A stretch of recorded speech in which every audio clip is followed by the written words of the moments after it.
Chronicles of the Origin System, Excerpt 12. Saryn. The lethal bloom of the Orokin age, Saryn stands as a testament to both the brilliance and the moral decay of her creators. Conceived in the shadow of tragedy, she was born from the ashes of Margulis, the mother of the Tenno, whose compassion was extinguished by Ballas' ambition. Margulis had once envisioned a peaceful restoration of the Origin System, inspired by the dream of a golden earth untouched by decay. But Ballas, twisted by his hatred of sentience and his growing detachment, saw only destruction as the answer. In her absence, Ballas crafted Saryn, a weapon designed to turn the sentient plague upon itself, to fight poison with poison. Saryn's design was more than mechanical ingenuity. She embodied a cruel philosophy, beautiful, lethal, and unrelenting, a plague incarnate meant to bring death to anything that dared to spread corruption. Her bioweapon capabilities, harnessing spores, toxins, and decay, were designed to devastate sentient forces and any who might challenge Orokin rule. Yet her creation was also deeply personal. For Ballas, Saryn symbolized both an act of rebellion against the sentience and a bitter homage to Margulis, who had sought salvation from the Origin System through Nuke, not annihilation. Within Tenno society, Saryn is revered and feared in equal measure. Her abilities to spread destruction are unmatched, yet they also serve as a reminder of the consequences of unchecked hubris. As the Tenno themselves became aware of their role in overthrowing the Orokin, Saryn stood as a silent witness to the betrayal that shadowed the Empire. Her powers, born of Ballas' desperation, became a double-edged sword, a tool for survival and a grim reflection of the violence that defined her. Saryn is not just a weapon. She is a living allegory. She reflects the sorrow of Margulis, the ambition of Ballas, and the unending struggle of the Tenno. From the ruin of the Orokin to the chaos of the present, Saryn endures, her deadly beauty a reminder that life and death are inextricably bound. As Ballas once said, "From your winter ashes there has sprung a field of flowers, conceived by me, germinated for deadly purpose. You used to dream of old herb, didn't you? Bathed in gold and solid blue. I intend to reclaim it now, from the spores and the ruin. It came to me like a proverb. Fight poison with poison. Cure this sick horde with the greatest of plagues." Saryn is that field, a paradox of elegance and devastation, flourishing where all else has withered. Saryn, the Mistress of Blight.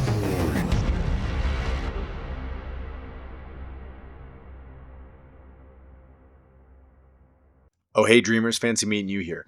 This is our Saryn Mistress of Blight Toxin DOT Slam build. It is a beautiful build synergizing with spreading Toxin, spreading Corrosive, and using our weapons to ensure that we synergize completely with the abilities. So let's get right into it.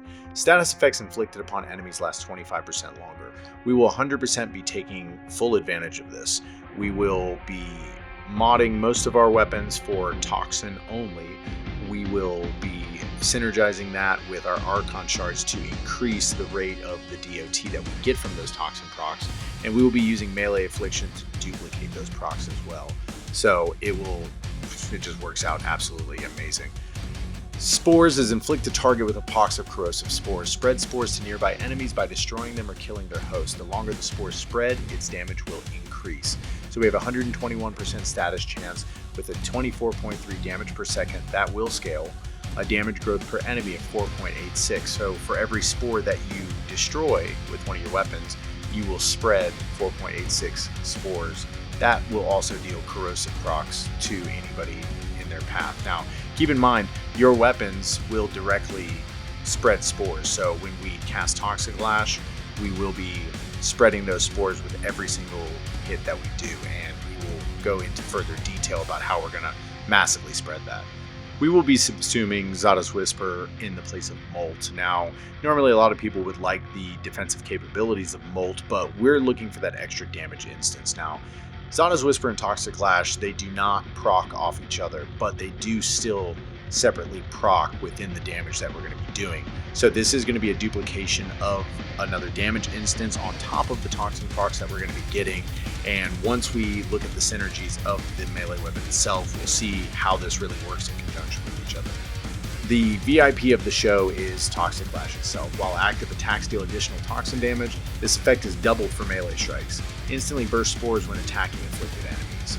Now, this is going to give us, roughly a 72% extra damage increase, as well as guaranteed toxin procs on every attack that we do, which is a separate instance.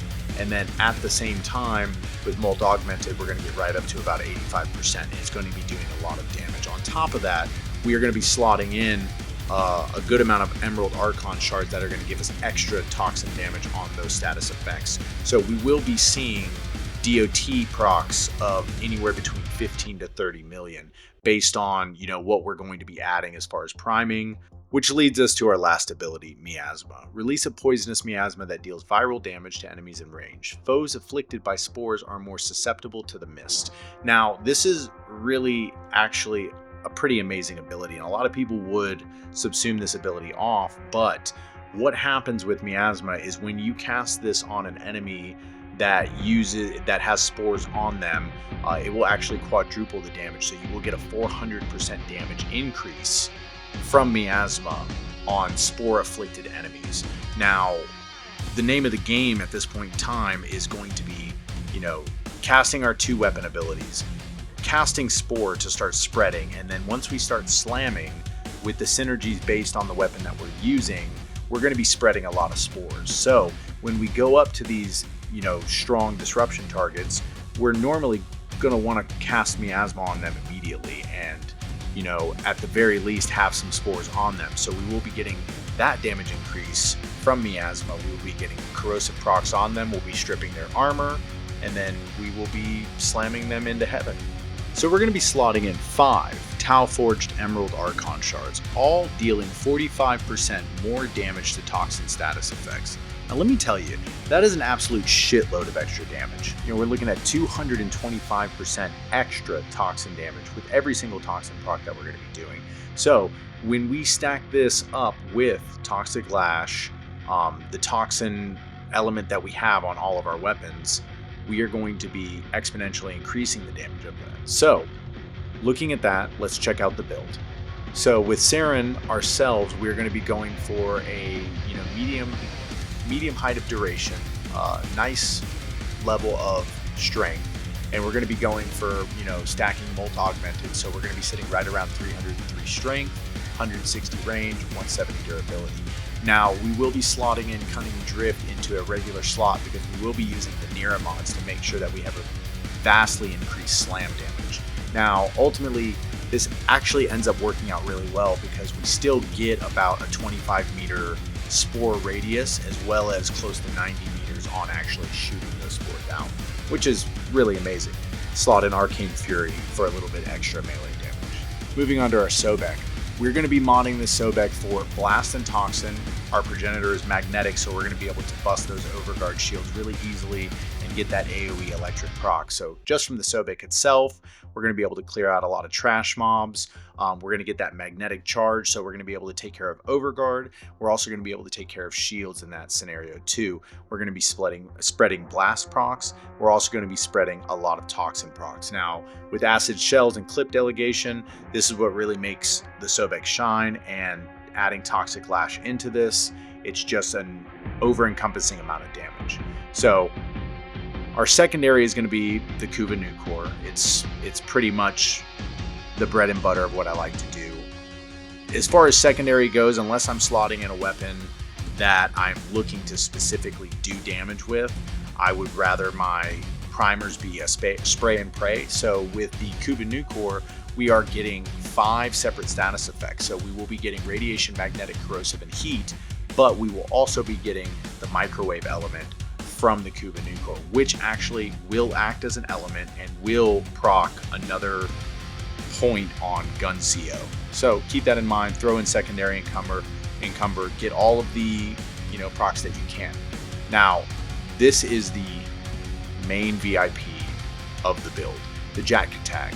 Now, a lot of players will say that this weapon is lost in time. It is a weakened version of hammers. It's really not that fantastic. I couldn't disagree more. So Vulcan Blitz is probably one of the most exceptional augment mods that you can really ever put in to a weapon. Now, what's gonna happen is when you kill an enemy, you are going to receive a blast proc of 300 damage, but this will also be increased by 60% of the enemy max health at 6 meters of radius. Now, this is absolutely insane, and that 6 meter radius procs off every single individual enemy. Not only that, but the unique trait of the Kittag is every time that you slam, you will proc blast damage and launch the enemies. So between Crushing Ruin and the unique trait, we're constantly going to be proccing melee afflictions.